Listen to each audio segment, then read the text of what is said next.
বন্ধুরা, welcome to SAR technical channel.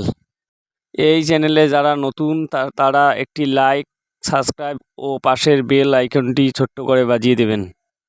বন্ধুরা, কোথায় গিয়ে ফর্ম ফিল আপ করতে লাগবে, কি কি ডকুমেন্ট লাগবে, কত সাল থেকে কত সালে আসা লোককে নাগরিকত্ব দেওয়া হবে, কারা নাগরিকত্ব পাবে না, সব কিছু বিস্তারিত দেখানো হলো।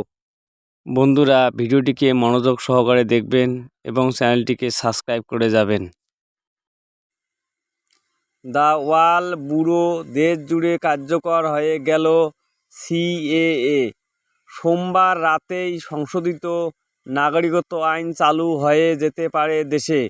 বিকেলে এমনই খবর প্রকাশে এসেছিল, তবে তার আগে এই নিয়ে বিজ্ঞপ্তি জারি হয়ে গেল। 2019 সালে পাশ হওয়া এই আইনে বলা হয়েছে, পাকিস্তান, বাংলাদেশ এবং আফগানিস্তান থেকে ধর্মীয় কারণে নির্যাতিত সংখ্যালঘুরা ভারতে নাগরিকত্ব পাবেন।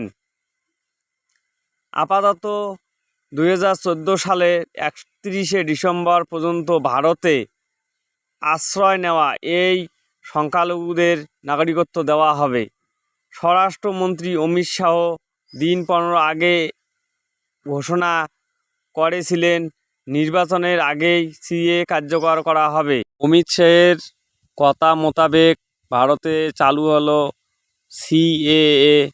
আপনারা সিএএর ওয়েবসাইটে গিয়ে সিএএর সম্বন্ধে যত সব তথ্য সবগুলোই সংগ্রহ করতে পারবেন। আপনারা এই ওয়েবসাইটটিতে গিয়ে সিএএর সমস্ত তথ্য দেখতে পাবেন।